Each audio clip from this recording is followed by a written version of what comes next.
93 FM. 93 Equinox Radio. Bonjour, au lieu de continuer à terroriser et à jeter le tort sur les autres, il faut que les gens du pouvoir apprennent pour une première fois à être matures, responsables et conséquents. Si ce pays plonge un jour dans une situation chaotique généralisée, les principaux auteurs ne seront que les gens qui veulent s'accrocher au pouvoir à tout prix et à tous les prix, quitte à liquider tous les Camerounais qui ne sont pas d'accord avec leur éternisation par la violence indiscriminée. Il est parfois important de savoir qu'il y a un temps où les victimes peuvent aussi dire stop. Depuis le début du processus électoral en cours, le pouvoir de Yaoundé ne brille que par la provocation, les menaces et la violence. On dirait que ce n'est que ça qu'ils savent faire. Même ceux qui sont un peu allés à l'école, même ceux qui ont un peu vécu dans des pays civilisés, leur seule façon de faire la politique, c'est la tricherie, le banditisme et la violence physique.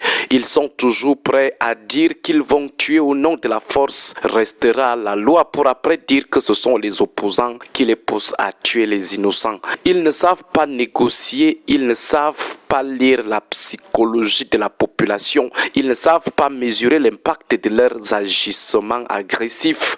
Ils sont trop sûrs du triomphe de l'armée, de la police et de la gendarmerie. Ils croient que ces forces continueront à violenter éternellement leurs propres frères au nom de la protection de leur pouvoir à eux. Pour nous autres acteurs du processus électoral en cours, nous pouvons dire que l'opposition camerounaise est très pacifiste, très républicaine. On est même tenté de dire qu'elle cède toujours aux caprices du pouvoir violent de Yaoundé. Il en est de même du peuple camerounais. Il est aussi très pacifiste. Malgré cela, la branche fondamentaliste de Yaoundé n'arrête pas de les pousser à bout. Cette branche des extrémistes violents n'arrête pas de les provoquer. Donc, si un jour le chaos se généralise au Cameroun, les auteurs exclusifs, les seuls responsables seront les membres de la branche fondamentaliste. Les opposants se battent toujours pour un jeu électoral à l'abri de toute tension, mais les éléments de la branche fondamentaliste cherchent seulement la confrontation. Prenons quelques exemples. Révision du code électoral consensuel pour une élection apaisée. Les opposants s'étaient mis ensemble pour élaborer un projet de code électoral.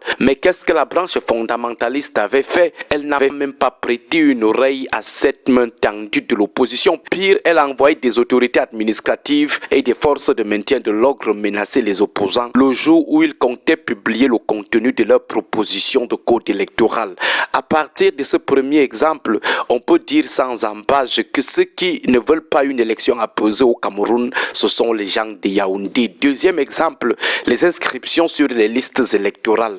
Les opposants étaient régulièrement menacés sur le terrain de la sensibilisation des populations à s'inscrire. Même chose chez plusieurs agents de l'ECAM qui faisaient tout pour ne pas faire enrôler les Camerounais sous la conduite des opposants. Certains étaient prompts à aller inscrire dans les meetings du RDPC, mais refusaient catégoriquement l'aide des opposants. Ce même ELECAM, avec le Conseil constitutionnel, avait catégoriquement refusé de publier la liste électorale nationale, même en version numérique, parce qu'il voulait avoir un fichier frauduleux et bien manipuler les votes le moment venu.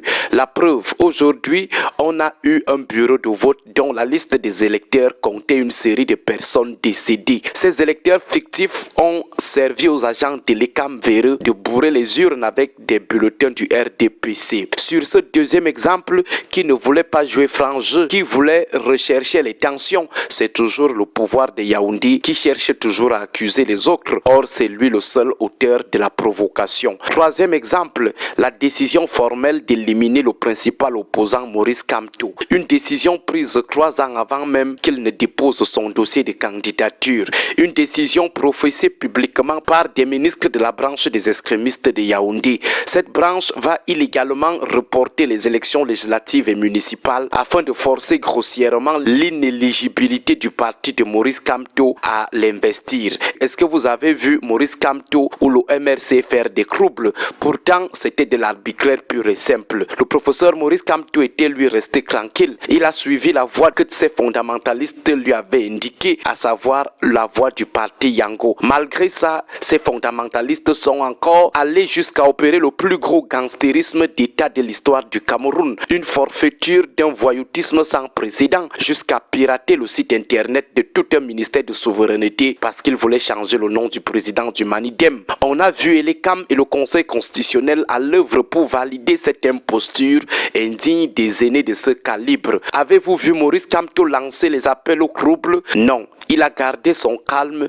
le peuple a aussi gardé son calme. Maintenant que le peuple s'est rangé derrière un autre candidat, les fondamentalistes pensent encore qu'ils doivent continuer à persécuter les opposants et s'attendre à ce qu'on continue à digérer, à les observer prospérer dans le gangstérisme, le banditisme. Des vidéos montrent des agents Elekam manipulés par des élites en train de bourrer les urnes. D'autres sont en train de falsifier les procès-verbaux. Et puis, au lieu que les membres de la branche fondamentaliste se cachent, qu'ils aient honte, ils sortent sans gêne proférer plutôt les menaces, non sans accuser les autres. Ils ont même le courage de demander aux gens de faire confiance aux procès-verbaux falsifiés. Que certains de nos aînés au pouvoir apprennent à grandir dans la tête. On attrape les petits bandits, au lieu d'avoir honte, ils se mettent plutôt à accuser les autres. Agréable journée à vous tous. 93 FM.